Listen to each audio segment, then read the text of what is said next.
All the meeting to order. What time do you? 5:02. 5:02, call the meeting to order. Haven't seated as a voting member for today. Okay. Given Maria's absence and Bill and Joan's absence.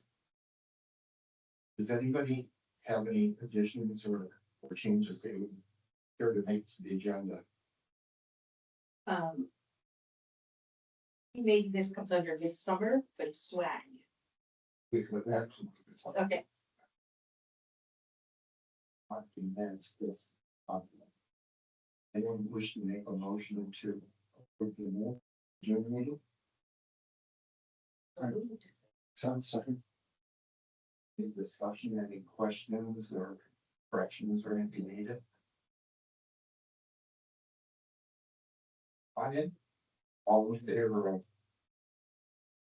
accepting minutes? Aye. Aye. Opposed? Abstained? Minutes are. Oh, wait, staying. Okay. I wasn't doing that. Person Anderson. And, mission budget, so we are now officially in a new fiscal year. We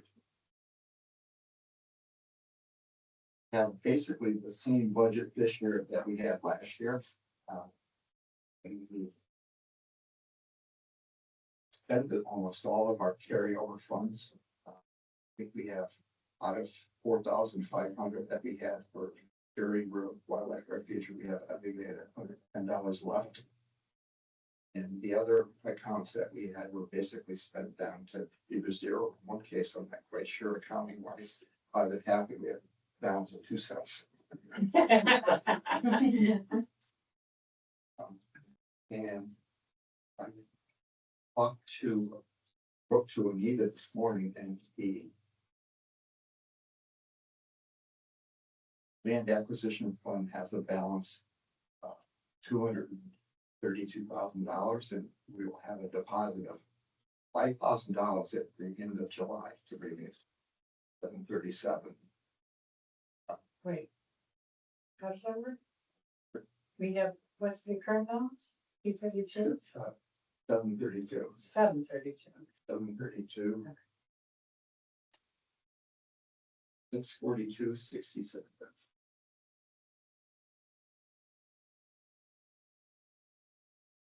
We have not a lot of money, but we have about $2,500 in stewardship that was unspent in the current fiscal year that I will probably ask to carry over. I don't think I'm going to ask to carry over any other funds. Basically, I would kind of bring that towards continuing some of our long-term projects, including particularly very landing. We're still planning on doing a spraying this fall, am I correct? Planning on doing it. Spraying, yeah. Yes, in the fall. But it should be, and I think he already gave us an estimate for it. I believe we did, yeah, and I believe we already paid for the permit, or we have the permit. Yes. Is that right, Mike? Yes. Yeah.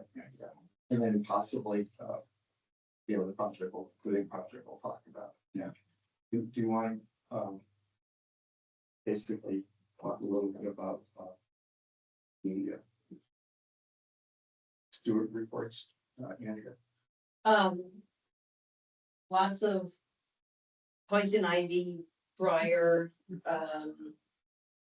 a number of fallen trees. I think both Peter and Jason are coordinating well with each other, and I had spoken with Jason about up to 10 hours, and he understood, and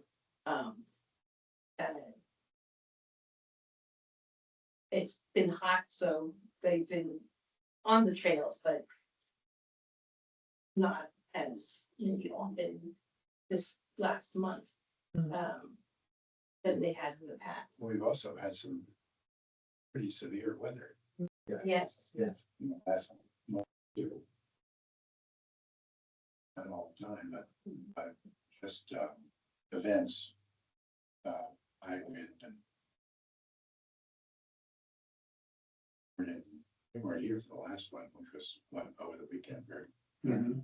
Yeah. A lot of We, branches, I yeah. mean, we've been lucky, there's a lot of towns around Connecticut that have had significant damage, Mhm. you know, trees coming down. Yeah. These freak tornado type events. I have a friend who had a tree fall on his house and he was in like a 3 block radius where this thing came out of nowhere. Right. And literally fell this huge tree. Mhm. I was recently in the Hoffman Preserve because I'm one of the students there. And I was amazed how many fallen trees we had in Hoffman. I was in the midst of cutting one because it fell right over a trail, marked trail. An electric chainsaw ran out of battery, so I have to go back and get to it, but it's a huge trunk. Where was this in? The Hoffman Preserve, so not part of our open space, Yeah. part of the, you know, Are you a steward for that? I am. Okay, yeah. Speaking of trees, we had spoken through emails about certain leaning tree policy, and we don't really have one, but right now, when there are trees that are leaning, Peter and Jason, particularly Jason, because he's still newer, will evaluate the trees. It's been here, I'm shaking it, you know, it doesn't look like it's moving, it's pretty wedged in, and they seem to be able to make an assessment. But it's just something we need to circle back to, I think, but otherwise trusting judgment of Peter and Jason to say, yeah, this one looks unstable, that it should come down, whether it's them together to do it or a tree service. They would have to report that, and any one of us could also go out and evaluate the trees. That's the thing that. Well, maybe I'm wondering if the way to handle it would be for them to, I mean, and I don't know if they have them, but to identify leaners in their reports so that we can go out and decide as commission members whether we agree with them. And, you know, I do trust their judgment for the most part, but They often send me pictures. yeah, exactly, with a picture and just alert folks, who, you know, maybe sooner than the end of the month reporting. Because, you know, we have had so much extreme weather. Yeah. That something that looks like it's hung up solid and isn't a threat right now could totally get shifted around. Whether you need it. Whether it's heavy snow or ice storm in the winter time would bring a leaner down. Right. And I know, when I took the game of logging course, there was a whole section that didn't attend, but, on things like leaners, Yeah. situations where there are crews that could be, dangerous. Mhm, yeah. To take, to fell. I think there's an education opportunity. I don't know if we have an education parking lot. But I've had a couple of conversations with people in the Hoffman Reserve where we've had discussions around all the trees that are leaning, but none of them close to the path. Well, And so yeah. I don't know what the open These would be space. the one on the path. Well, that's my question, leaning over the path. Over the path. Those are the ones. Anything that could Yeah. potentially come down on the path. Yes. You know, if These it's- are if it's off path these- leaners, they're not- whatever. They're ones on the trail Yeah. or over the trail. The one thing I mentioned is it's alluded to it, that if it's a big tree or it looks particularly tricky, that they consider calling letting us know if they think they need a tree service. Mhm. They both seem like they're inclined to try to give a shot, take it down, but they should know that. If they have any hesitation or a little anxious about where the tree's gonna come or whatever, you know. Take rather than store it. Yeah. In there.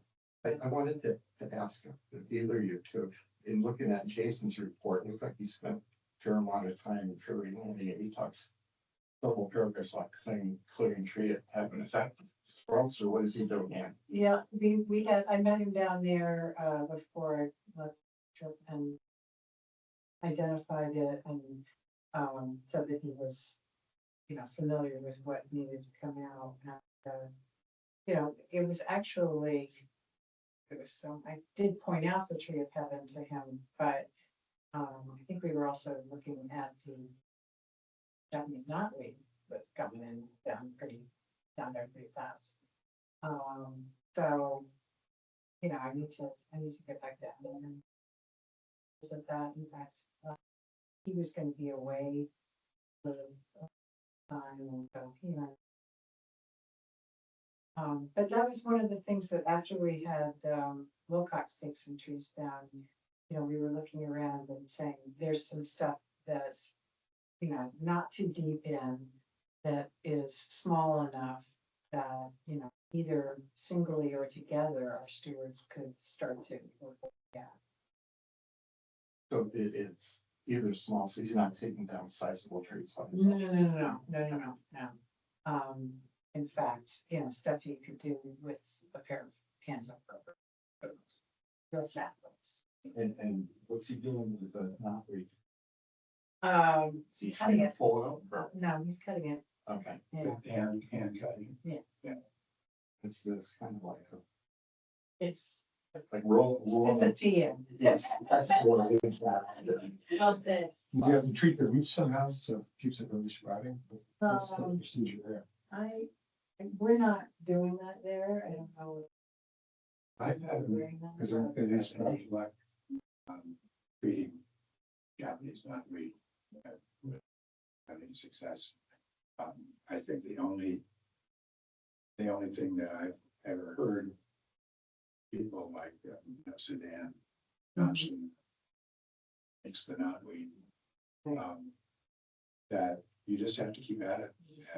And 3 times a year, what you're trying to do is wear out the roots. Right, which is the roots.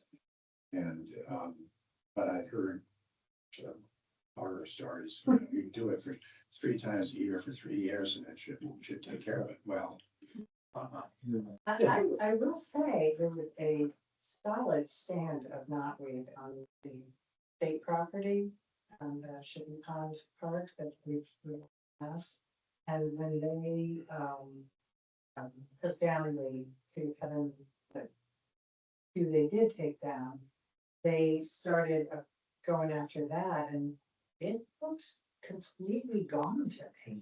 Yeah. They did any roots. I should reach out and ask. That's what we did, yeah. Yeah.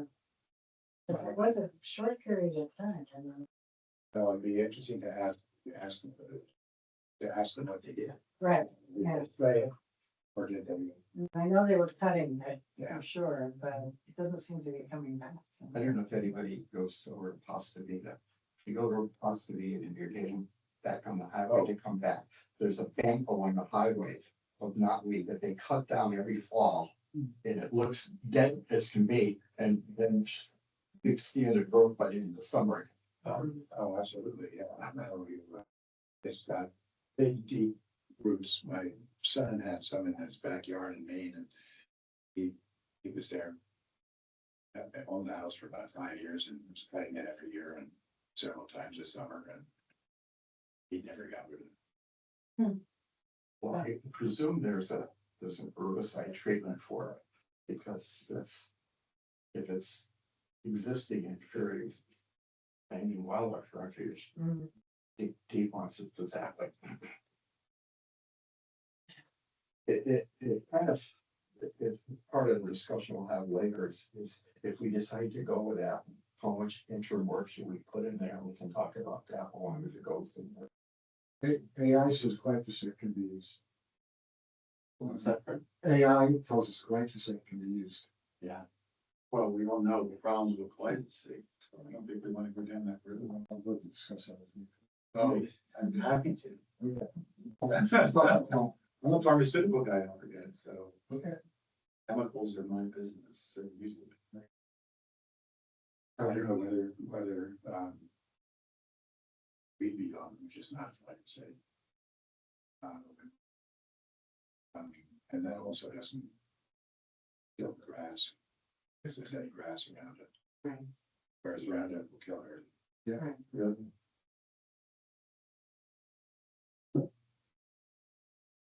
Okay. Moving on, if you want to Eagle talk a Scouts. little bit about the Eagle Scouts. Yes, And-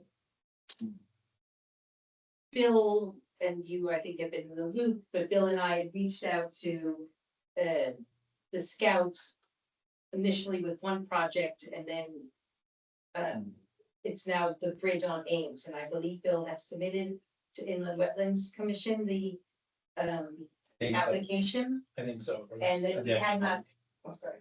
I think for the end of the month.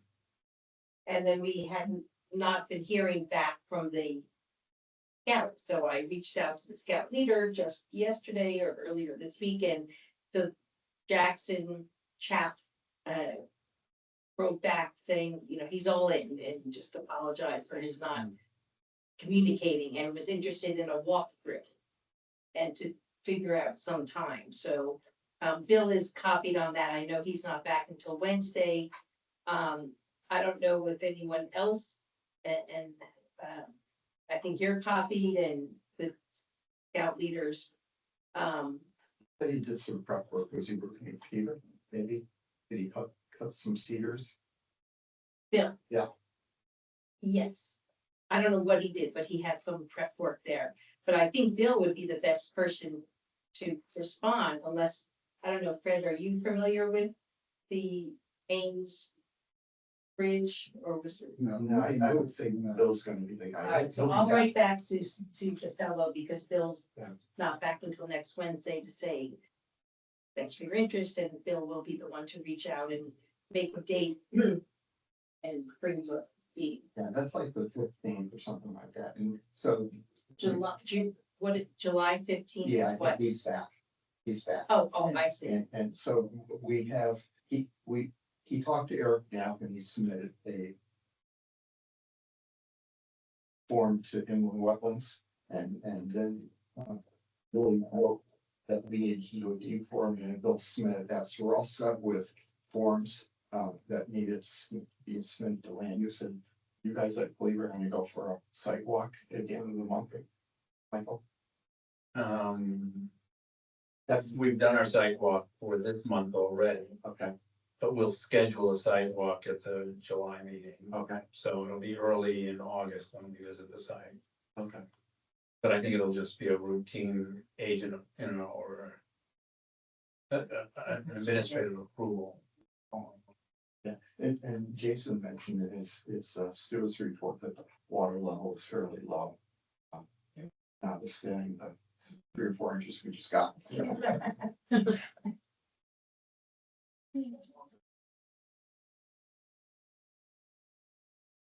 I happened to talk to George Ryan and Randy Campbell at a zoning rewrite meeting and about Ned Pfeiffer and Russ Fox concerns about beavers around town that I had brought their suggestion to the first select woman and she said that would be terrific if town could kind of come up and do a quick outline of where beavers may be problems and what are some solutions that could be done to deal with those problems. I suggest that conservation might be the best agency to that because their mandate is not limited to town-owned property like this commission. They could also involve the land trust, should the land trust choose to participate, and also private landowners. They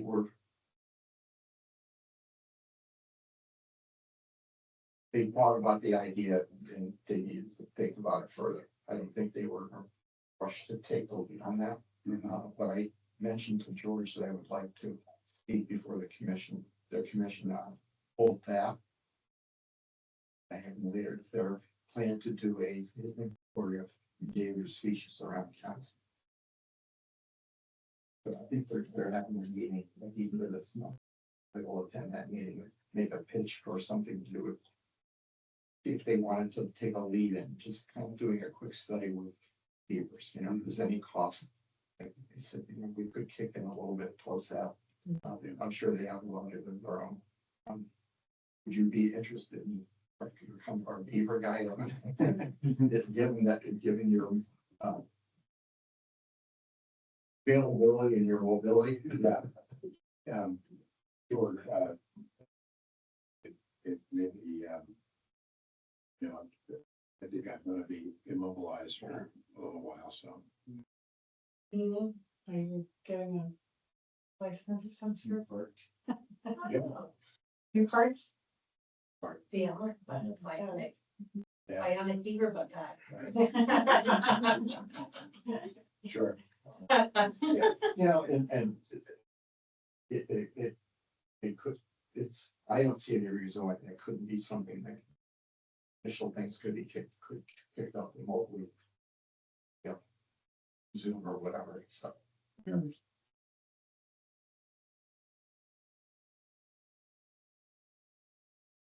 And thinking of the Prairie Landing Wildlife Refuge.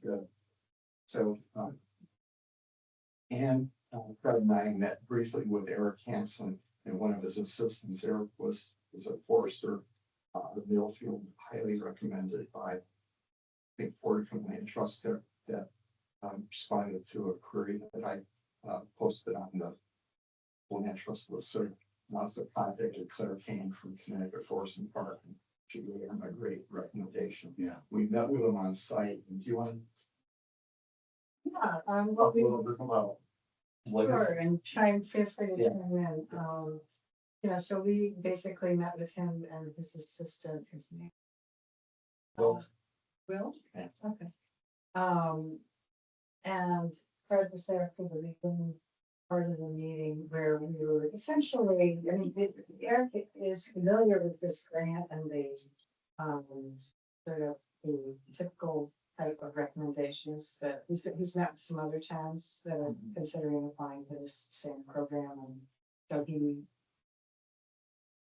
it sounded familiar to him what Steve was recommending, in terms of creating a resilient forest by means of removing invasives and introducing natives, which, you know, on the scale that this grant would enable us to do it, certainly potentially move that goal, you know, move us a lot closer to that goal faster than our current, you know, piecemeal efforts. Yeah.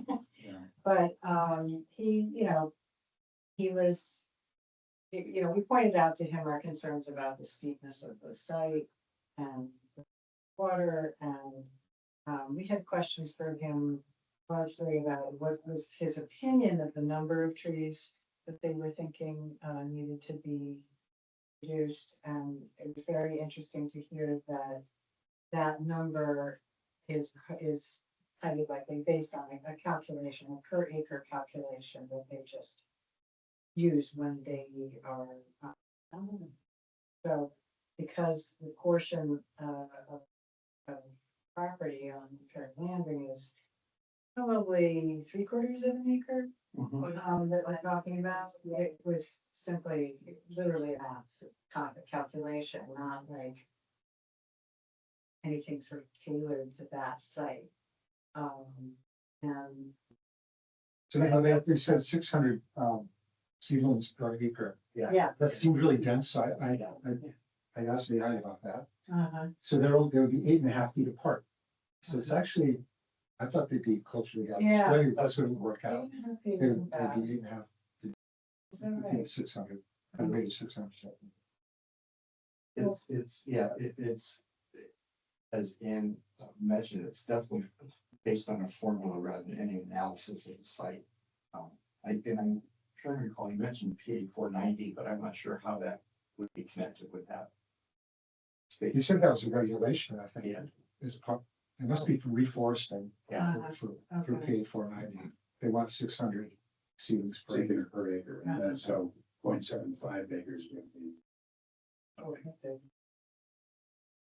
It's just, excuse me, yeah, quickly, there's quite discrepancy between Mm. the boundary lines that Deep based their plan on and the boundary lines that Eric Hansen's company came up for the property, which shows the upland portion that would be kind of being slightly smaller. Mm. And I wrote to Keith about that variation. They said, well, you can scale it back to the, whatever the land size you think it is, but it still has to be proportional to that 600 number. Yeah.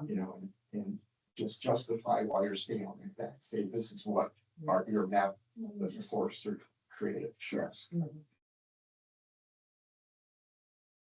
So, So did you talk about, to Eric about, is he gonna prepare or? We haven't asked for a forest management plan, very limited. not yet.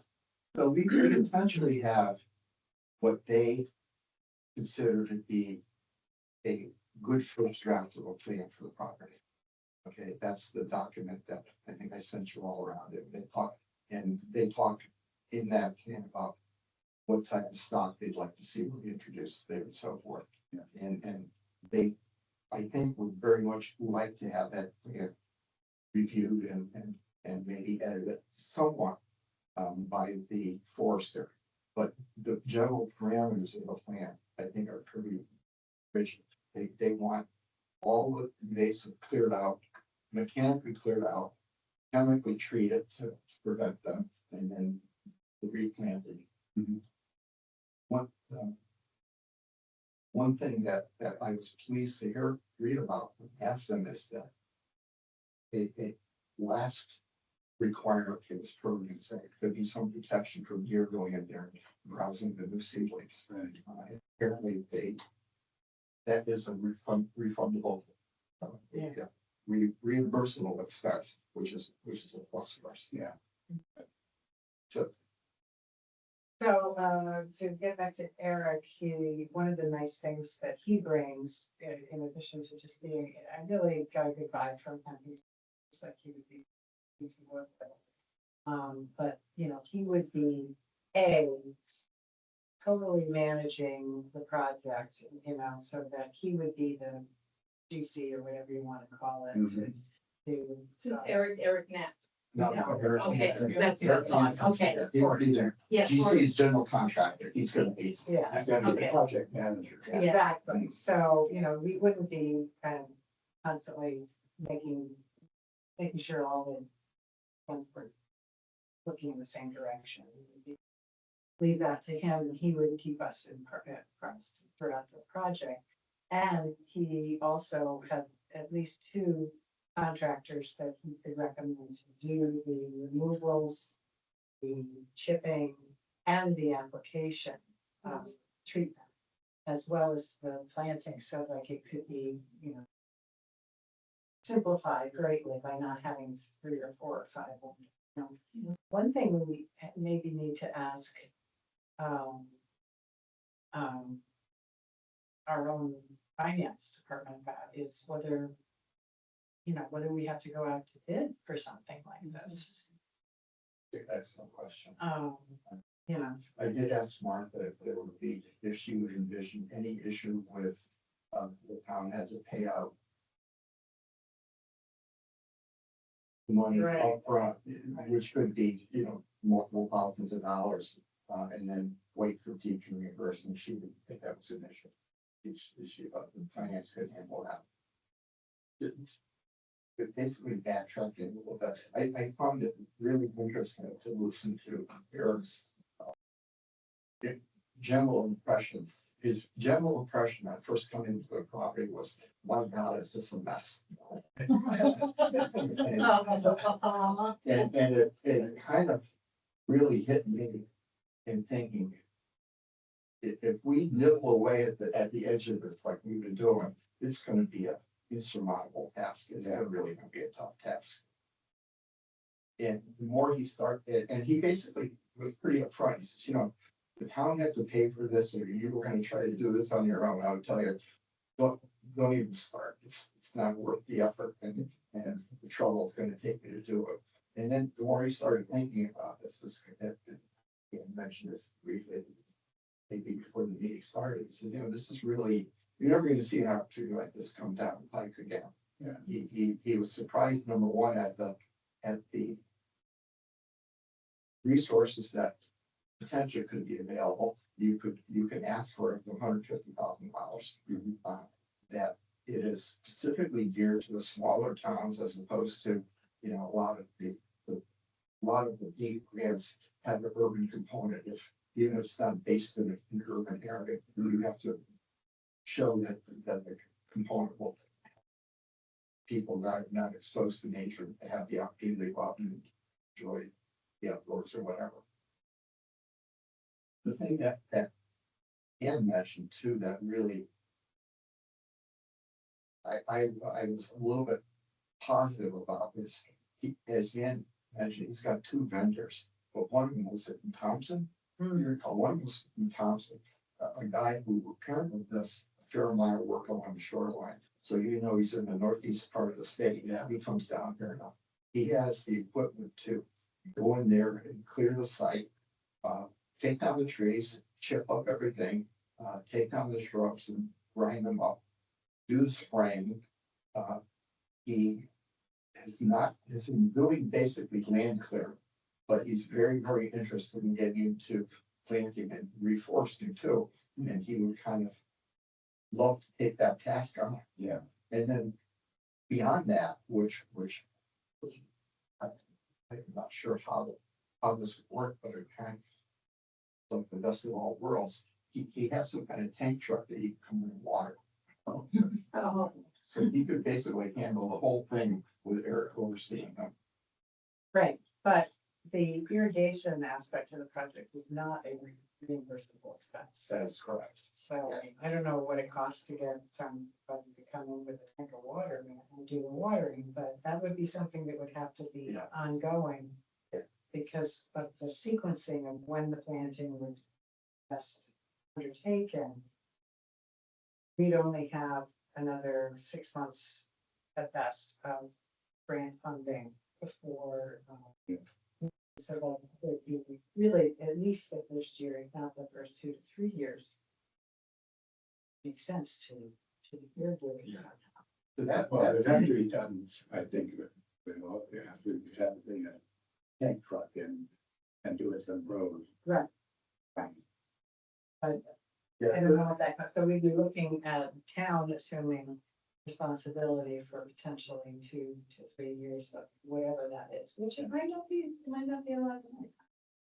I mean, it could be in line with what we spent on the drag removal or whatever. I Right. really have no idea what it would cost. So backing up from that just a second, the one thing that Deep is very rigid on, I asked there to be any flexibility on that, was basically don't know, is you have flexibility within the time period as to when you want to do the work and optimally try to move things around. But the project's got to be wrapped up by the end of March 2028. Money has to be spent with. Yeah. The project will be ongoing, and that was something that Eric, pointed out, was that they're gonna leave you. Yeah. Having given you this money to do this, and then, then the idea is, does it thrive? Does it take? He thought the time frame was real quick. Yeah. I'm trying to think of from the he mentioned something huge. So the idea is to go in there and cut the trees first and then trim the stumps The idea is to go in and basically or kill the trees. kill everything. Clear it all out, except for the valuable species, Which, totally clear it out, So, and as we plant. so you wouldn't kill the trees first and then cut them down. well, so Eric said that he would recommend that approach. So Yeah. Eric's approach actually said, if I get to do this, there's no Frank. Right. So you use basil bark oil for like 3 years to take out a lot of the trees and kill the Atlantis, so you don't have to worry about it restarting. And then start the project, but that's not an option with this. It would take 3 years. He said repeating it, multi-seed. Yeah, because I think I mentioned to you that there was a thing, Right. the Society of American Foresters had an article on basically a new way of teaching it, which was drilling into the trees, squirting either Roundup or. What is the bark basil, what would that be? I don't, I don't. Yeah, Maybe it sounds like almost like a comparable treatment to you, like you Yeah, ingest something in the tree to kill. right. yeah, Continually do it to kill the tree. yeah, And kill it to the extent that it's not going to resprout it, regrow. I do think that another aspect to this is the public outreach that's going to make this, if we were to do it, intelligible to people, because I think it's And cutting it pretty like- drastic, and, you know, the draconian approach has to be justified to people. Well, I just wanted to mention that, that's one. I think basically completely denuding that landscape is gonna be a shock to everybody in the neighborhood. I think the guy with the new house across the street's gonna love it. Yeah. You know, but this is Steve's response. The intention of this forest management practice is to cut the existing overstory to increase available sunlight and forest floor so the next generation of trees can grow, diversifying a class to species class. That's why the deep forester recommended a cap on the maximum amount of trees left uncut, and they say 3 stems, which seems ridiculous to me. But then they said, you can adjust the size and amount of native trees shrub based on, from what was recommended by us. If you think planting larger specimens will garner buy-in from neighbors, you may do so. But we suggest you include a brief explanation for why you vary from the plan recommended by our forester. But and include a recommendation from your forester that this is an okay practice, basically. I think. And then they put a decide in there that you put in a bigger tree, we need to water it more. Yeah. Right, and bigger trees take a longer time to respond to replanting. And so, I've been planting trees that are, you know, size pencils, and they often outgrow limbs that are, you know, 2 to 3 inches in diameter, with fall and burlap. Takes them a while to adjust. Right, right.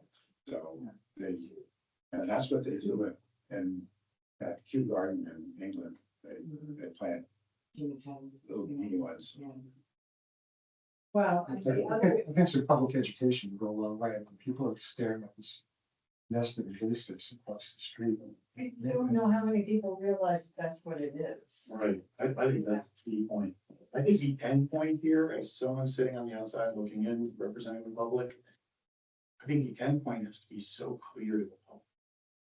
Why would- And it could be too, it could be, there's a forestry element here, which is a great opportunity for Old Lyme to be the recipient of something exciting, and we're trying something. But at the same time, the other end point is, you as John Q. Public can go take a walk. Very, landing now, and beautiful garden, I don't know what that is, but Well, that's gonna be a refuge, so. or a refuge, or whatever, it's the birding, but I think to be able to shape it, the PR of this has to be done perfectly. That's. I think we can do a good job pitching it.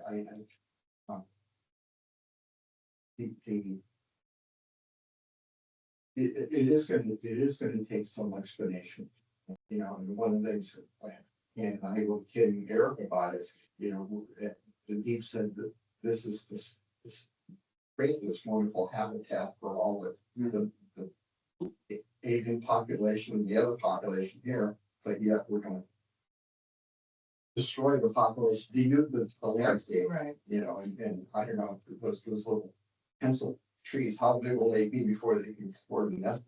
Yeah. But people have to appreciate Yeah. nature's time. I mean, Yeah, so we're gonna. nature happens over hundreds of years, so. The controlled burning and those kind of management policies and. But that's hard in this environment and with this general social media piece, right? Right. That's where the education, what needs to be good on the Yosemite is not Yosemite, until hundreds and hundreds of years. So almost have to use that. One other issue that Eric mentioned, that. I think he indirectly responded to is, we really have no idea what, getting up on the higher part of the hill, what the geography is, if there's ledge in there. Yeah.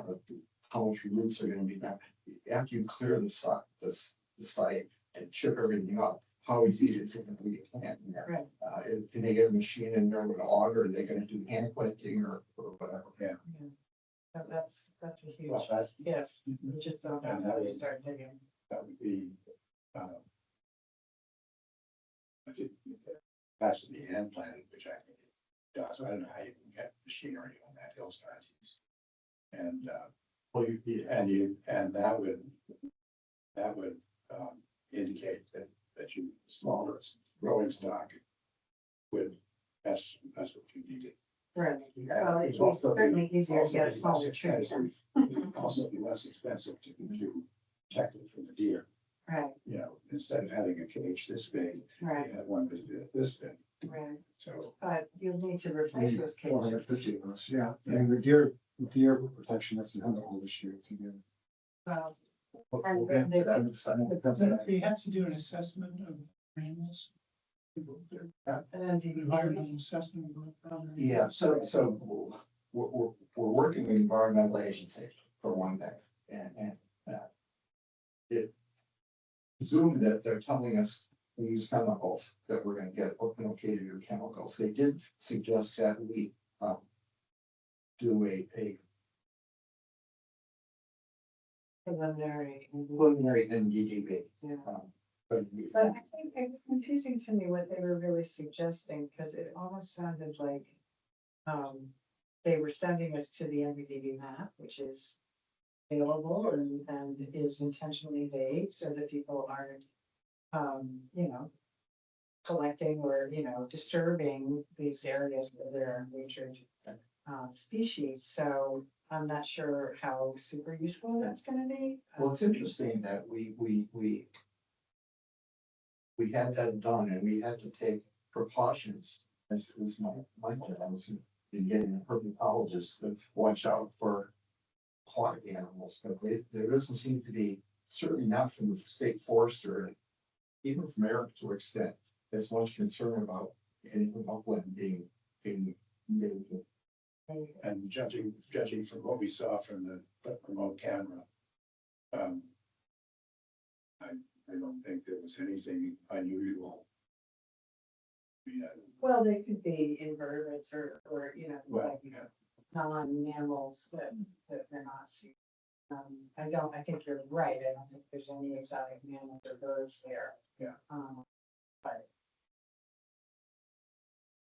So as far as this grant goes, we're due to meet a week from this Saturday with Peter McComb. Do you want to introduce Peter? yes, I think Mike knows him better than I do, but Yeah, Pete's a deep wildlife person, but he suggested I could contact to get him down to look at it, and he would. I'm not sure what we want to ask him, well, my understanding is he's been working on habitat restoration. He has, he's been doing stuff up in the northwest corner where the deep owns farmers' fields that they're having trouble getting farmers to farm. And so he's been converting it into kind of shrubland, mainly corn.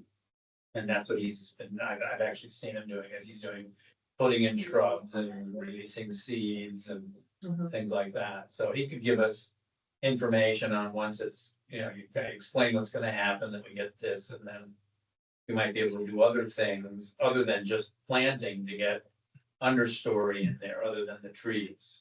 Right. Foresters mainly focused on the trees, but we would like to get Shrubs. good understory and stuff, so, and that's what he would talk about, I would think. So I was gonna ask you, Michael, What's 11:30 on the 18th, Yeah. right? Yeah. He wanted me to confirm that it's still on the 17th, so just to try here. that's perfect, because what I'll do is, I'll send you, the plan that, Frank Servo, the draft forest plan that Frank Servo suggested we do. Some of the additional information that he responded to, and maybe some questions, for him to kind of. Yeah, that would be So, helpful. conversation for him is. I think I think we've already had the, blob map analysis. Yeah. When we were doing, well, mainly it was focused on the wetland side of Right. it. So this now, maybe the blob map analysis would focus on the upland. Because we know that the species that I didn't think was there, we didn't see when we were doing it, spotted turtle. I think it's just the wrong habitat, but Joat water, so I I think he might I was have that now. thinking, I'm sure I have someone. Did anything that Nancy Merrick might have done, would have anything provide any? For species, no, Was she looking at just? he was looking solely at plants. Okay. And trees, really, not even herbaceous. Which is another concern of mine is that, you know, I guess Frank Serbo, deep forester, felt that by chipping everything, you know, you'd be suppressing the herbaceous invasives. But they're pretty tenacious, those guys, you know, I mean, if there, for instance, if there's not meat in there now, you know, there's plenty of other factors in there. Well, the chipping would, depending on how much it's gonna, would prevent invasives. I mean, I mulch my garden as a weeds still growing. Exactly. Yeah, it might provide, the main benefit it might provide is holding moisture and a little bit. for So, you know, that's a question I guess I would have for Eric is, you know, if, you know, in maintenance terms, going forward, you know, we do all this and chipping and planting, you know, in year 2 and 3 and so on. You know, how do you address the herbaceous stuff? Well, Eric kind of basically said, you know, you're gonna have to continually spray for a while. Yeah. Backpacks, going over the backpack spray or whatever. Really? Okay, thank you. And yeah, along those lines, and that's we pointed out for others, you know, the state property. The whole refuge, and all Right, the basically, which is the way you want to see. So I would feel a lot more comfortable about this project if we worked the state taking care of it. absolutely. So there's two issues that belong to the neighborhood. Gated property. Number one is, there's a lot of invasives on that property, roughly adjacent to where we're gonna treat the land. And as you say, it seems kind of crazy. Don't they give us money to cut ours down Yeah. and leave there standing? Yeah. Yeah, we have to spend like, And then the other issue is, if we could, you know, I don't know what kind of relationship we could build with. They do have a well, and there's a power source right there, so theoretically, you could tap into water and run irrigation lines all through there. Well, and then it was interesting, I kind of had this aha moment when we were walking out with Eric, where you know, I thought I had remembered somebody saying to me that that well was the water supply for the waters. But it just doesn't look right to me that they would pipe it underneath the pond. Why would they do that, you know? Seems kind of strange, and it may be, so again, it's a research question, but then I remembered that that land was donated to the state Yeah. by the Chippies. Yeah. And it was, the wife, Patricia, wanted it to be playing with her husband. And there were plantings put in for that. And I'm thinking that maybe, and you know, there may have been an old well on site that they just sort of Well, it could be that. reconfigured so they could water, because there's like this little grouping of birches and some I Well, lost. I think that's. Maybe he's gonna have this pump down there, deactivated. Well, this goes so well. Yeah. Good question. You presume there's a pump in the, within the lot. Well, it's a recent, I It mean, would there's seem power like- there too, I mean, so why would you have power there? Seems really odd, very, very odd placement for a water Yeah. source for a building that's a good ways away. Yeah. Several hundred Or yards. it could have been donated by the Shipleys because they were thinking of building a house there. But they did a land swap with the state. So when was that And approximately? in the early seventies, well, maybe even. Certainly no later than there. She's not still alive. Trisha is. Oh, she. Yeah, she is. Yeah. Getting her talk just. Hey, Christine. Can you hear us? It's Christine calling in. Okay. Hi, everyone. So sorry about all of that. No worries. Hi. Great to have you join us, Yeah. Christine. So as far as this goes, I think we'll do a lot of the work on the application. Got to meet by the end of August. What are your thoughts on whether we should try to proceed on this? I think that's a preliminary. If we decide that it's something that we want to look into, I would send all of Deep's response to Eric Hansen, because many of them are the questions that he had. He really said, see, they're still on board. He seemed interested in working on the project. I told him that we would reimburse him fairly enough for any time he put in prior to the receipt of a grant, and then after subsequent to that, he be paid out of the grant. It's kind of our, contract with project manager, but So a quick question, is there enough money in this grant to do the job right? I mean, we have an idea of what. Yeah, where that's, it goes. that's the main, that's, You know, so if we decide to go ahead with that, again, we'd be, go ahead with contingent on he buying in, and number two, talking to his vendors and figuring out his own costs for what this would run us. So it would be. So it's part of the grant, so we would know. It would, I'm hoping that this grant will pay for all of the major work in this plant. Cutting and chipping the trees, cutting and chemically treating the shrubs, doing the planting and paying for the different, buying the trees. finding the trees, Gotta be- finding and planting the trees. And some sort of, And deer- then some sort of deer Eric's protection, charge. some sort of. Right, deer so protection. you do fencing and then paying Eric for his stewarding the project. I don't recall it. I've got to go somewhere, but it's my impression that Deep will allow Swenson's grant program to get trees on a wholesale basis from some person. But what would they? Well, small trees like that are like $1 a piece. How does Steve come in whether or not a wholesaler will sell to you? I think Trees aren't probably going some of the go to wholesale like Price Corner and say, we want about 8,000 trees from there. They're gonna, But, I mean, that, I don't know that he has any sway over them. they don't have any sway over it. They would just offer them business. That's their business. to Sell wholesale. But I just didn't get the impression that Deep was going to be and doing anything but answering our questions. You know, I feel like I got the sense that it was, here's your money. And we're willing to advise, and they might recommend a couple of wholesalers, but Eric might have relationships with. I don't think the cost of the trees and the shrubs, it's gonna be minimal. It's gonna be minimal.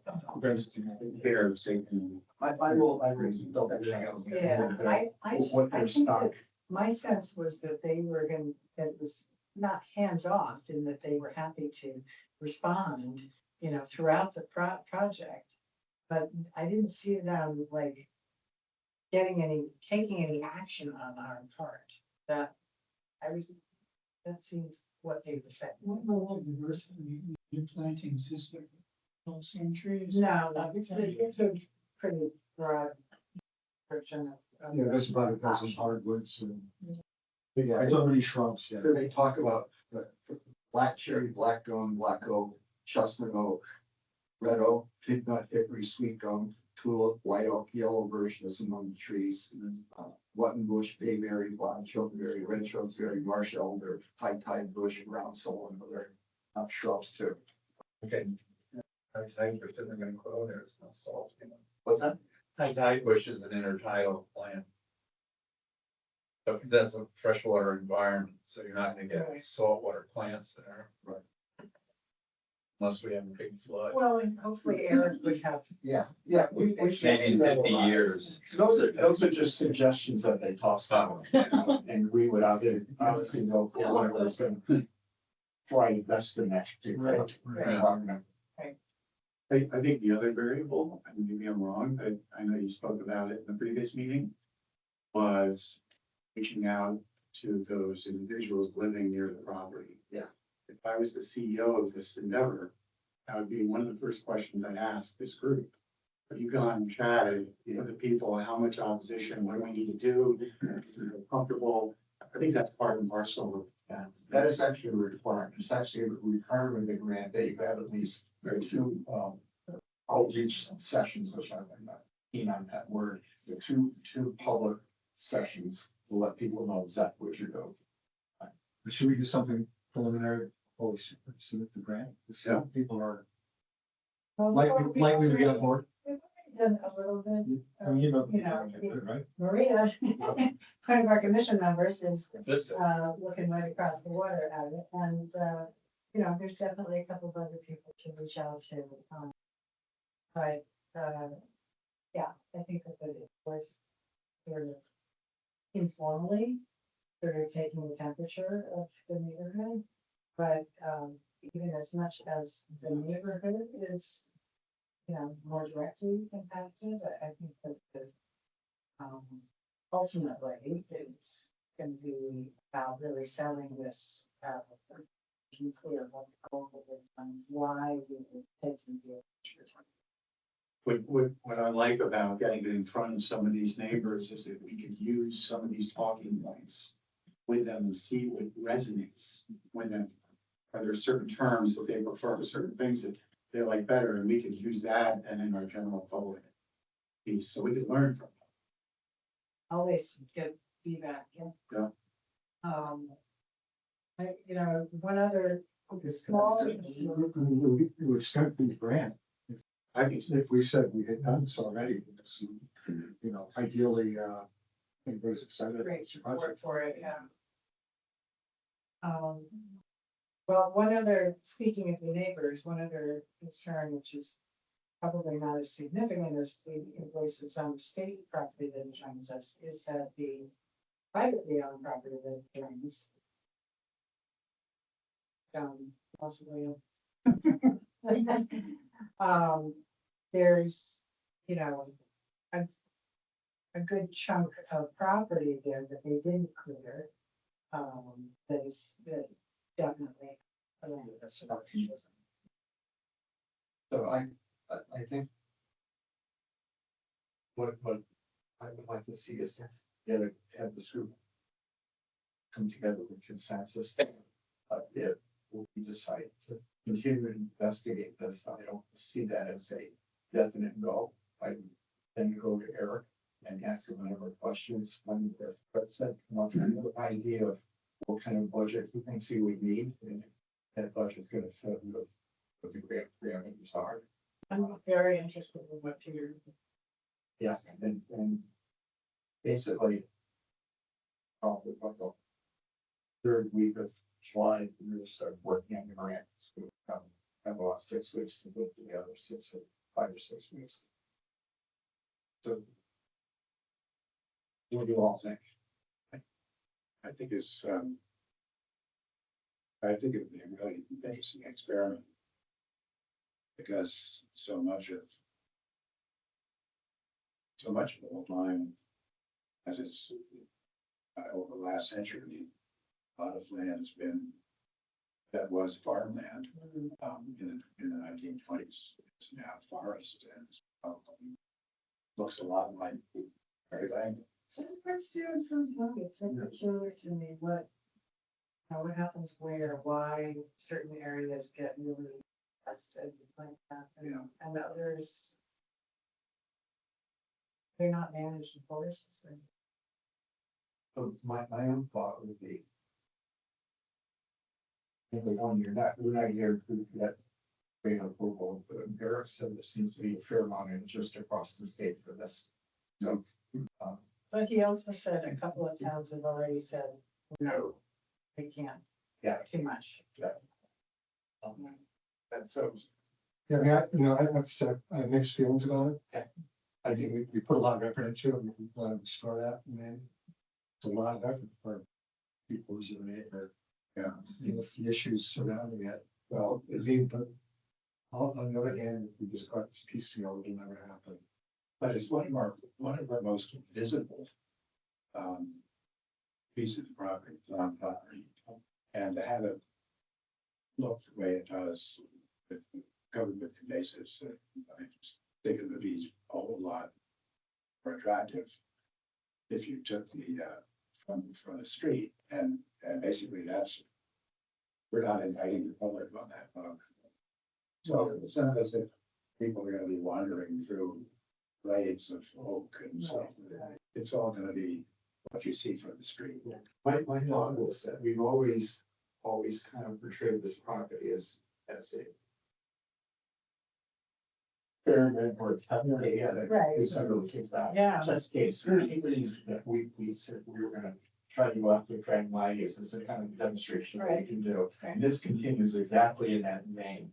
But I think we have to recognize it's gonna take sustained effort over the years to keep it. Right.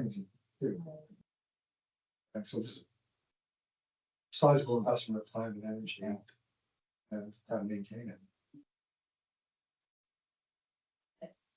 One thing good about it, being a smaller property, Yeah.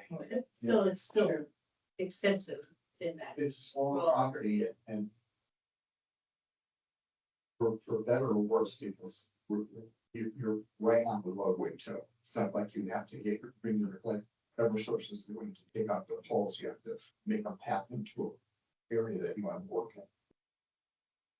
That's, I guess I would pray. Be ashamed to not do it as an experiment.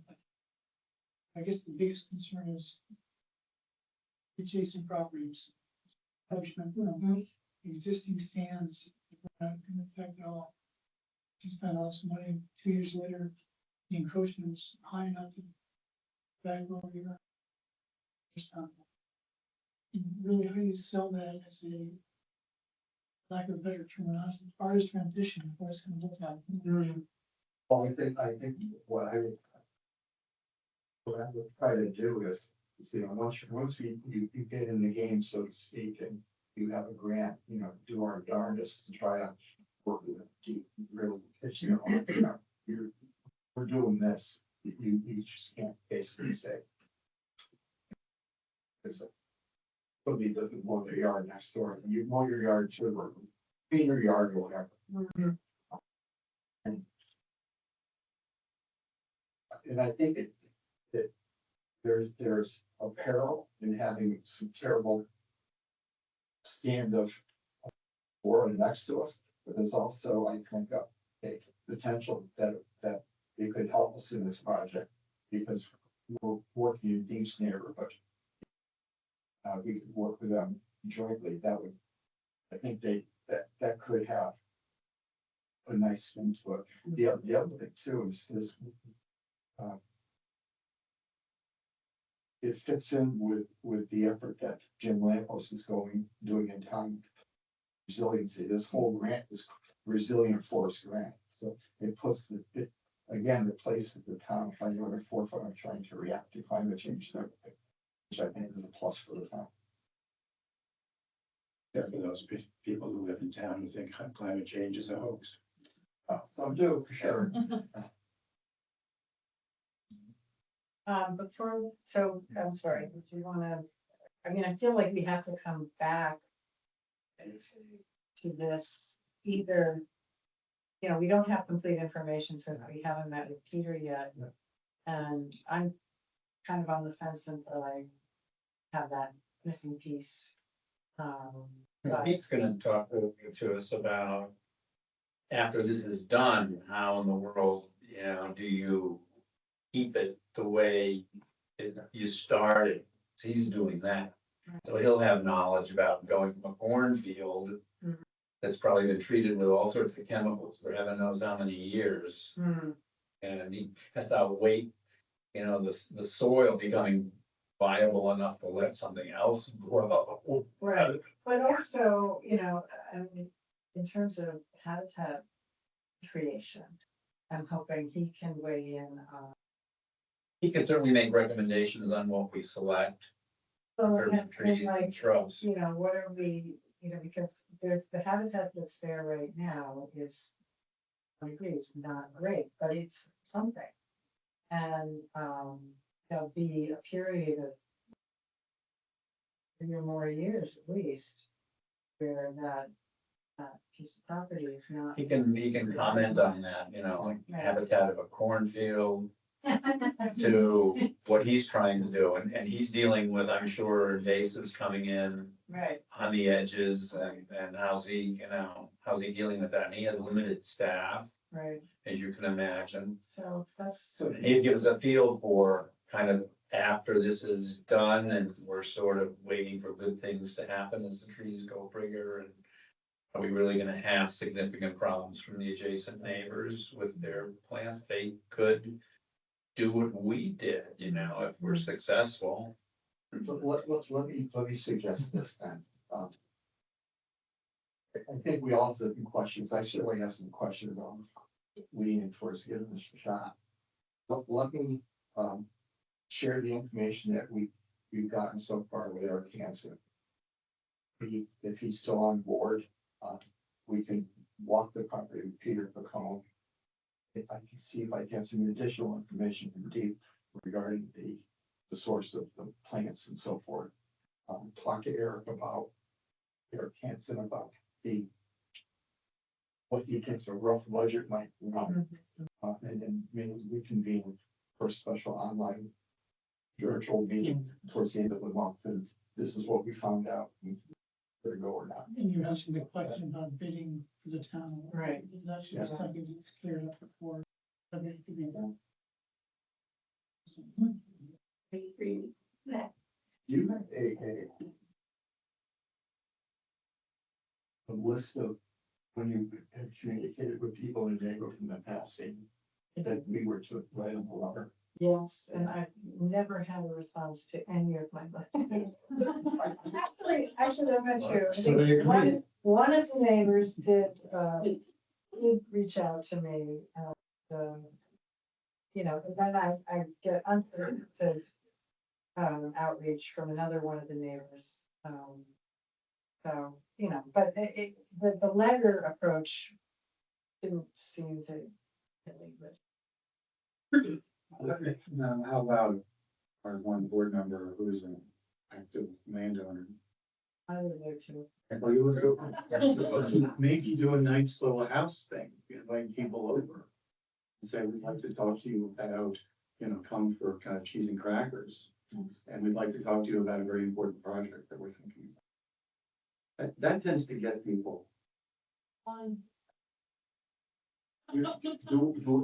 much do we wanna try to involve the public in Well, I think it's a question of whether we. do it weighing in on this at this point? Before we even. I think we need to go down the road a little ways, and at that point, I'm happy to write a letter, basically saying this is what we're shooting for, and, we have been honest, that was, Yeah. I'm just sure, I don't, you want to think the public's gonna care much about it. Yes, the neighbors are gonna be. it's gonna be mostly the neighbors. Yeah, the neighbors. Yeah, it's the neighbors. You wanna talk about the goats? Sure, sure. So, and meanwhile, we've been talking about goats for, I've been talking about goats for a couple of years. I've had abysmal, track record of actually getting through to anybody who has a goat grazing operation. I've spoken to a couple of people that were like, oh, no, you're too far away or whatever, and finally reached somebody who does this, and they'll do it in our area. He's done a lot of work. His company is called Rome. For some reason he chose to spell it ROM with a line over the O, but okay, fine. Danish. He's, you know, he gave me some information on how he's done a lot of work for, Westerly. He's based in Westerly. But apparently, unlike another Rhode Island provider that I spoke with, he doesn't seem concerned about bringing goats over state lines, so. I don't know, but he seems very professional and, you know, described his approach. He comes in and he digs a line for the fence to keep the goats in the area where you want them to graze. It's an electric fence that he has a solar, energizer, he called it, for probably like a car battery, big work or something. He says typically he like for a piece of property that size would be 1 to 2 weeks. Folks would be on site. He would, getting access, he would need to come in through the state property with his trailer and then lead the goats up to where we want them. 1 to 2 weeks for the 0.75 acres, Sorry? One- 1 to 2 weeks. for the whole Yes. plot. So the other thing that he said though, which is interesting to me, was that he describes the goats as defoliators. In other words, they're not taking stuff down to the ground. So there will be stems and things left over. That surprised me because I kind of thought that goats ate like everything. But he was clear about that.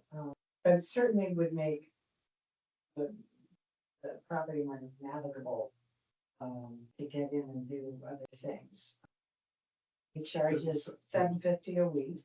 Would the goats be left there all week or just Yep. back and forth? No. It would be left there without him being there. Yeah. At night. Unsupervised. At night. So, Nice one could go. So, well, this is, can I just say to refresh people's memory that, this goat grazing is a very well recognized approach to handling invasives and underbrush problems. The Central Park, or not Central Park, but Riverside Park uses it in Manhattan.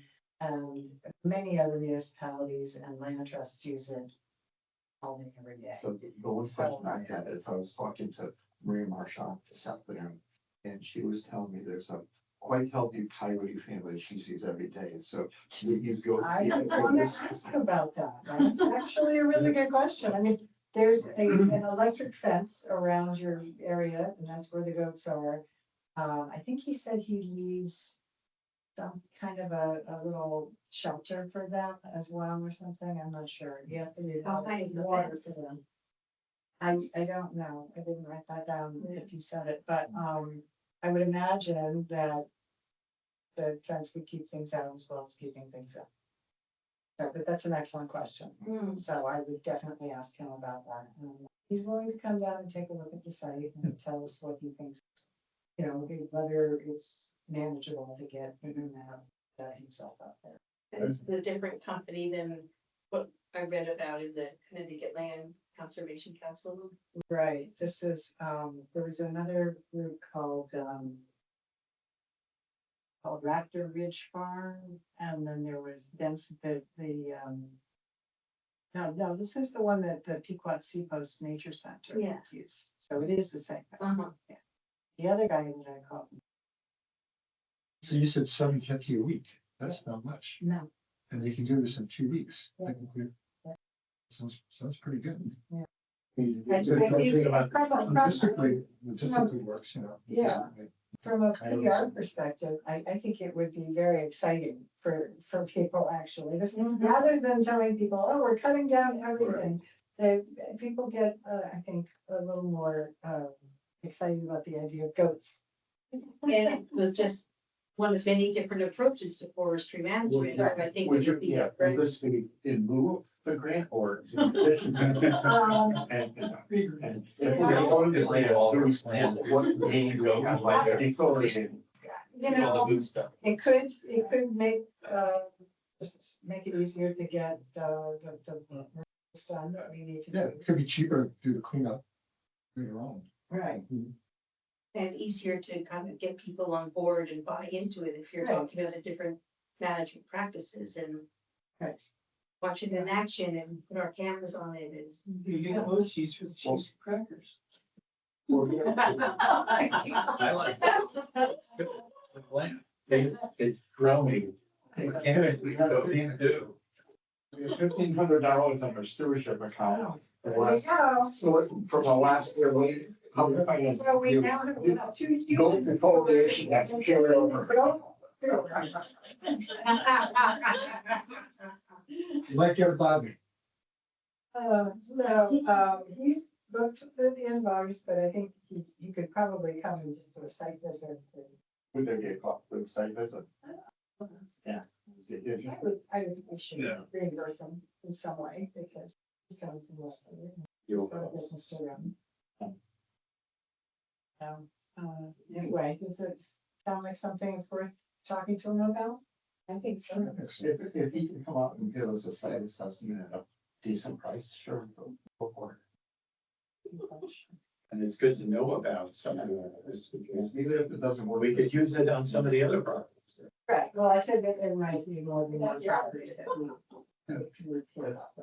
Like Gary, when you have. So they'll end up eating some of the things we planted. Right, well, Well, I that's- told yeah. him about that, Yeah. and he said he would create, you know, a channel for them to enter. And They then protect some of the things. Right. Protect the illegal they good don't stuff. eat on their way. I was just gonna piss them off. And if you talk to Eric Hansen, you can ask him if there's some free cleaning like I that. mentioned That would, I mentioned those to him and he said, oh yeah, those are great. okay, but I mean, that would reduce the cost of his project. Right.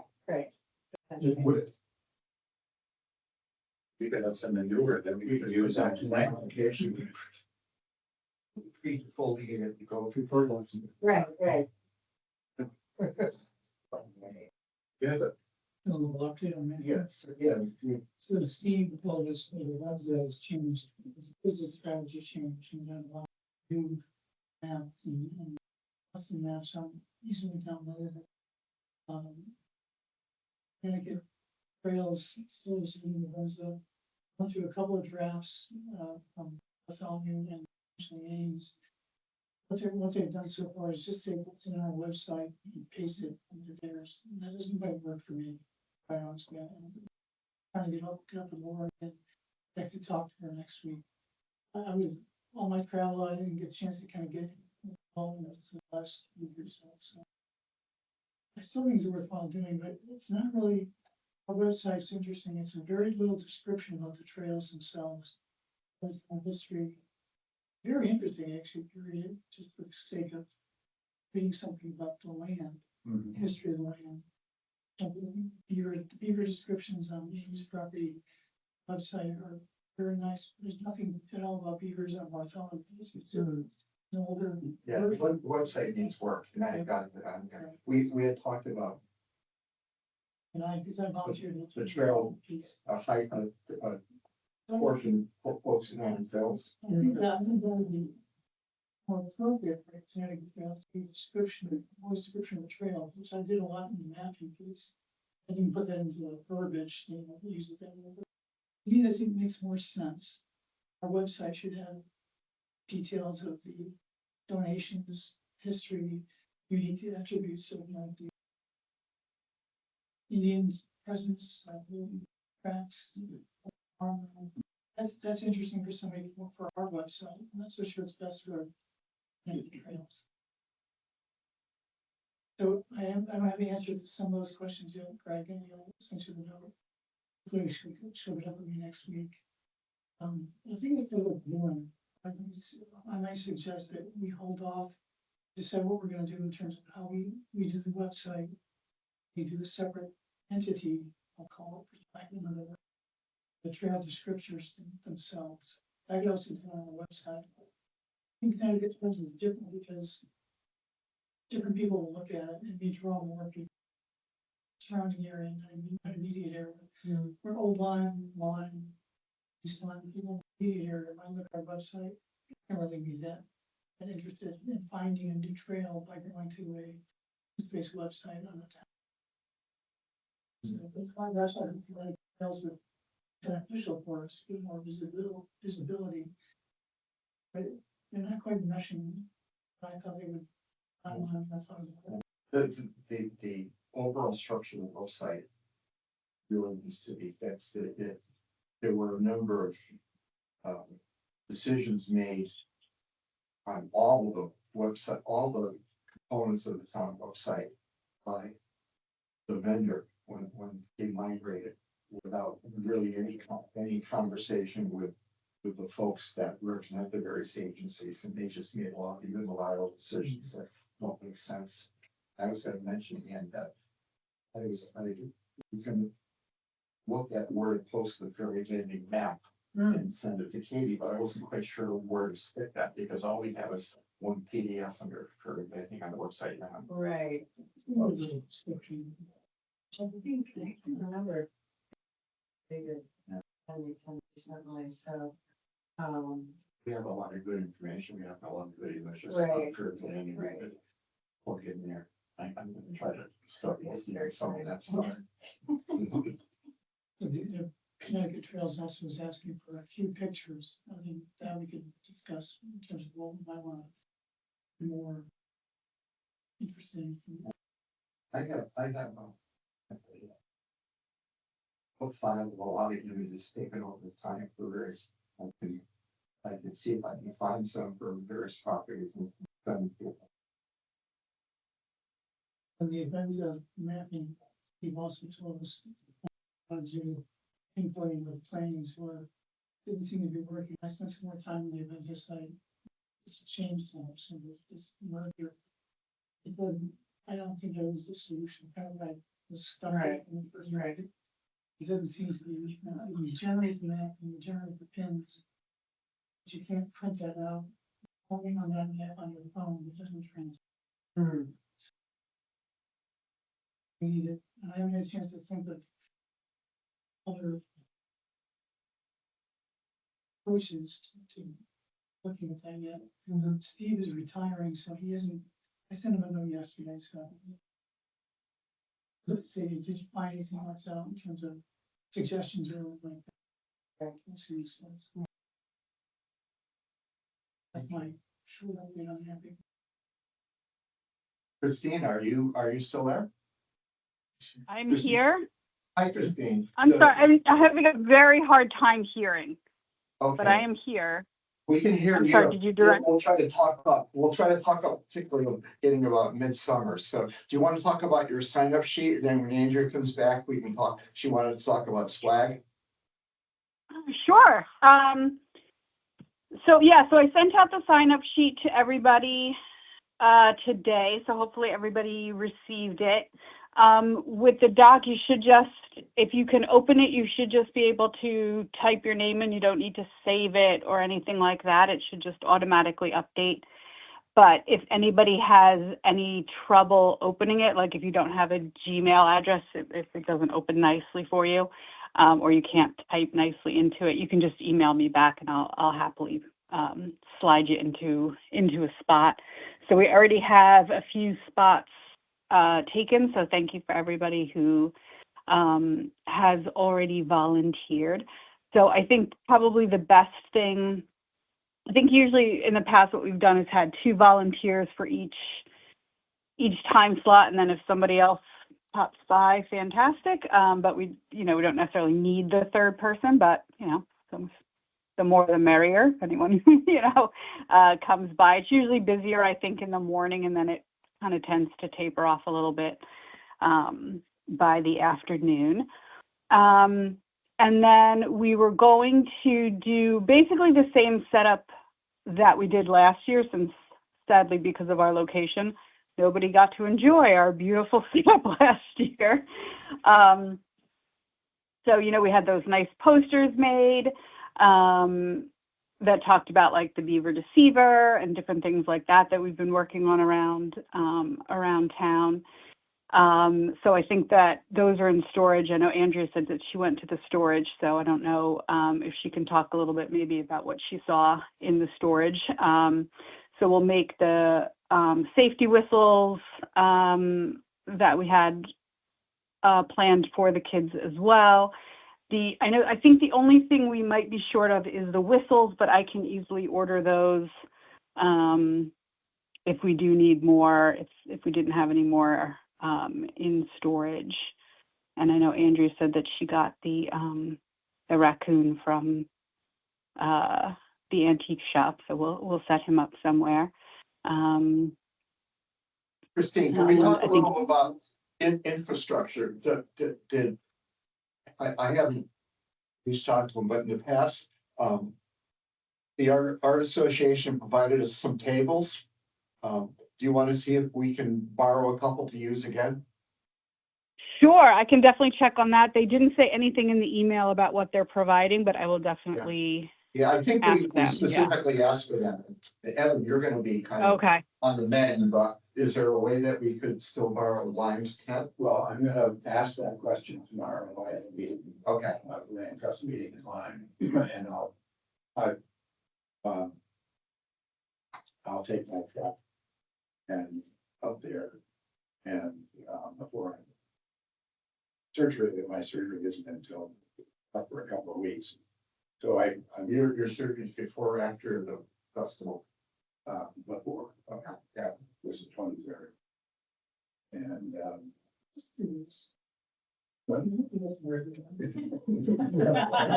carrying, 25th, come on. yeah. So, I'm sure it'll be fine, and if I can bring it home and just store it in my garage for. If that's fine, I can either pick it up or you can drop it off at my house and I can store it, Okay. bring it over there and then tell me where to bring it to return it. Yeah, yeah. And Christine, we can set up Friday night? Okay, So my I friend will can help, we always have in the past, so but I will certainly double check. and my friend can help with either setup or breakdown if need be, especially given. Okay, Yeah, I think last year but and yeah, the three of us, yeah. I decided with this year, because I can do it Friday, but I'm not sure I can do it Saturday. So, So, and then we have Bill and then maybe we have Peter and Jason. Right, good, okay. I'll just have to coordinate. yeah, right. McCurdy Salisbury's doing a tent this year. So You got me and that. pretty much, yeah. But I can come up for a couple hours and help with the setup and takedown and if we coordinate. That'll be good. I I think we'll be in the same areas, that'll help. I'm the same thing. I'm good. I can help with the setup and takedown Okay, with the proviso, but I have to kind of help my wife set up across the street too, because she's organizing the fence show. Or I think. Are we gonna do your bulletin, your spending thing again? the quiz board, This work. McCurdy Salisbury's. You guys hadn't mentioned anything, so, yeah. Yeah, we had it a couple of years. Yeah. Just checking on you, Sherry. Yeah. How would you and Christine? So Yeah, Christine, I'm sorry. I couldn't hear who was saying that they could volunteer to set up and break down. I know on the sign up, it's Greg and Russ to set up and break down Greg, but I heard some people talking, but because the sound is so bad, I couldn't recognize voices. Yeah. I know you said Fred Fenton could help. We'll have a crew for Friday night to set up. Okay, And if we could get the tables at least on site Friday night, there would be less sure. running around on Saturday. If you could find out what time we could come by there and put up the tent. And if someone could tell us where to set it up, what location we'll be at, that would be great. Okay. Yeah, I know in the past they set up I think they sent out a little map when we'd set up at the Lyme Art Association. So maybe they'll do that again, but I will check. Yeah. Is the land trust all set, Karen? Yeah. Yeah. And are we gonna be neighbors soon? I haven't seen the map, but I think we're like on, I think I think they switched sides that were not up against the building, they were on the outside. I'm not 100% sure on that. Are you guys gonna have, any raptors or? Yeah. or reptiles or anything? You know. We have made arrangements with them. I don't know what they will bring just because of heat issues. Yeah, exactly. I remember one year But, ago, yeah, it's owls, basically. yeah. I felt bad for this poor thing. Camping or whatever, very dusty, cool off. So I'm not sure whether it'll just be snakes and turtles, which I think was what it was last year, which, you know, they kind of scouted, wouldn't even let them in our booth. I mean, it was really disheartening. Andrea, how many of the brochures do we have? So we have- No, not those, the ones underneath, the maps. Well, let me just tell you what we have, because it's a box and we can determine what we're gonna look. You know, plug in I got a request for those. for these. Yes. We have a lot, Okay, good, because. and I have Sheriff them here. Poirier would like some at the economic development. We've got plenty here. We have invasive species in your backyard. We have Horseneck Creek Landing piece. We have the Connecticut River Valley brochure. We have 60, I ordered 60 whistles, Christine. Oh, perfect, okay, And I have thank you. two, which I have, these are two photographs of just the beaver, which, because it was on Instagram, it's Yeah. not a copyrighted thing. This is my photo of just tracks in a coyote tail. We have coloring crayons and 4 different animals for coloring. We have beads, lanyards. And then there was a question of some swag as prizes for the bingo thing, for people who submit. So I have some, quotes of, numbers and prices for hats, that we could talk about briefly here. And you and I will have enough time to brainstorm some other ideas of prices, and I could get some coupons from ice cream shops around town and things like that. I was gonna say a lottery ticket, but Well, so. since the parents will be walking Who's with the the kids, typical, who's the typical bingo player and potential winner? it would be, I would guess, a family. Good question. So it would be it could be teenagers, it could be a younger person or couple that moved into town, and it's someone who has a 10-year-old in tow, for example. It could be a troop, a Girl Scout or Boy Scout troop, perhaps. Because specifically as a prize situation, I think the ice cream sounds really good. I'm a fan myself, but I think most people like ice cream. And, so that would be my vote. And we can get more than one depending upon, but also. I think the ice cream is open until Hallmark is open until the early September. Yeah, it's usually right around Labor Day. Yeah. And so we would, between that and the carousel. Mhm. And then the swag, I'm not anticipating that would be available for the Midsummer Festival, because there's a 3-week turnaround, but it may be, it maybe 1 or 2 could be a prize.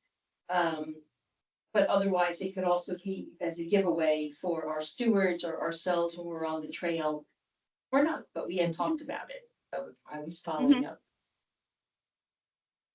Yep. Maybe a pair of even sunglasses. What would like an ice cream thing be, like a coupon for Hallmark or something? Yeah, like whatever, like a $5 ice cream Would they donate, would we buy? to be negotiated. Okay. Should negotiate. Yeah. Hopefully they'll donate. Interesting, and you couldn't even sample. Yes, I do saw a couple of workers there, so yes. You say, should we have a Sunday or a milkshake? Yeah. Tough job. I still haven't been there this year. So in the sale. Oh, nice. I've been there Um, for years. Did you have more? And no, that's, Okay. Perfect. Well, thank you, Christine and Andrew, for your work on this, and Joan too. She's involved in this. And you were not at the last meeting, but we did talk about your educational ideas. Okay. And I think one of the ideas is getting to be really relevant because my wife is an Osprey monitor and she goes on the Osprey boards, and everybody around the state is really, really freaking out about the Osprey population this year. She said that they flew a drone over Great Island and they found dead chicks in 7 nests because We have there's two abandoned nests on our land alone. We have So- one so- right across the river from me. so It's like all- everywhere.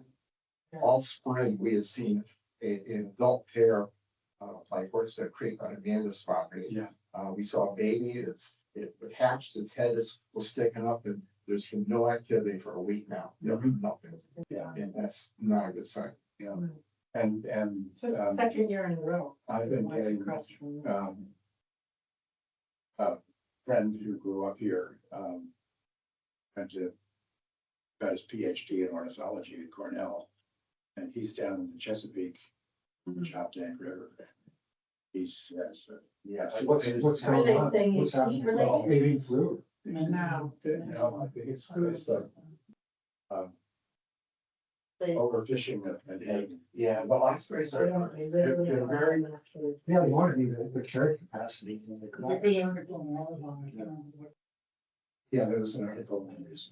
Right, bunkers, right? yeah, those articles in a day, I guess. Yeah. But I have a neighbor who's a commercial fisherman, and he would go out in the river to get menhaden for bait, and can't find any. I guess the other, Well, apparently, are, the alewives and the blueback doing fine. But, and, Are they on the diet for us? yeah, the problem is that the menhaden are so, catchable for the ospreys because they are surface eaters and they're surface eaters. So the ospreys can see them even when they're 3 or 4 feet down in the water. And, but the others, I think, are on the bottom. does it affect the bald eagles then, the lack of food? Is it? I don't know whether there's been any issue about bald eagles. Most of the concern, most of the blame seems to be on lack of food, just the inability to feed the chicks right. It's tragic. Yeah, And then Hagen is just so important to. Well, it's us. but probably 95% of their, Yeah. I mean, every once in a while you see an osprey with a flounder or something like. Yeah. Okay. But, And what's calling the menhaden population to, what's that? what's affecting the fish Fish population? oil, all the fish oil. The, And overfished. Oh, overfish. overfish. Human overfishing. Uh-huh.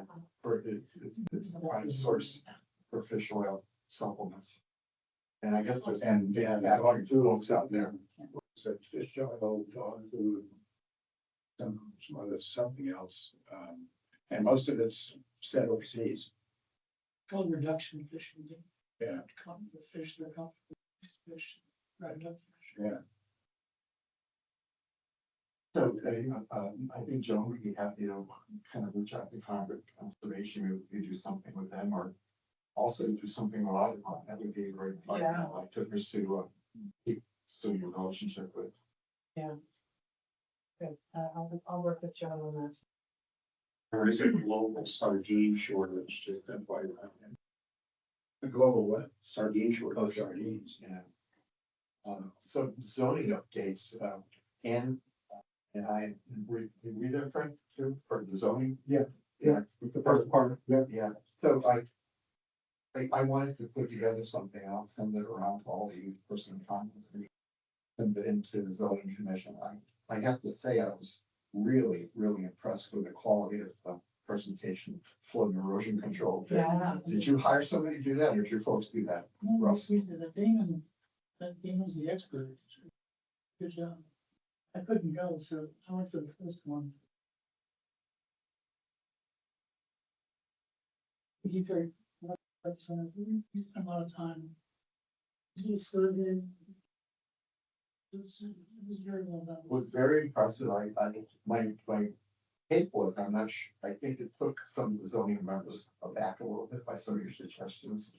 And I don't know what helped, but I thought it was a wonderful job. And whoever the gentleman was that spoke on behalf of your commission did a nice job, very nice job.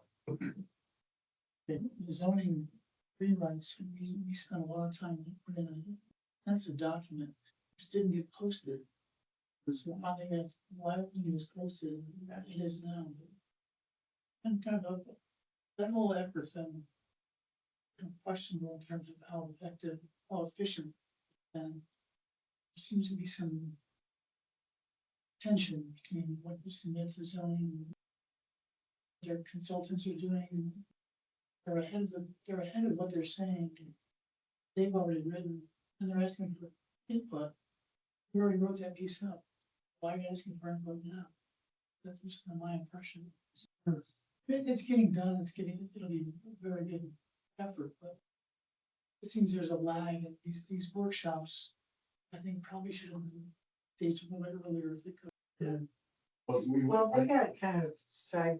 I went to the first workshop, I went for a workshop on environmental issues and Gomes said he was gonna share what was said at that with people. But we didn't get that until the next meeting. We had nothing beforehand to look at. Right.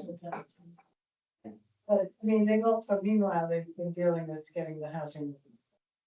They had a deadline. So I just got an email from Craig Benani late this afternoon, that there's another session. I think for the public, I think it's on July 29th. I'll share that with you. And actually, resiliency is going to have a hour before the zoning meeting. Yeah. It's a kind of update people where that is. I saw that you shared some stuff in that too. I got a call. Jim Lampos that I missed it. Sure what he was calling about good than that. I was calling a little bit about fairly pretty interesting. Yeah. I don't have anything else other than executive session. Does anybody else have anything? Go to executive session. I'll move that we go to executive session. Yeah, we will.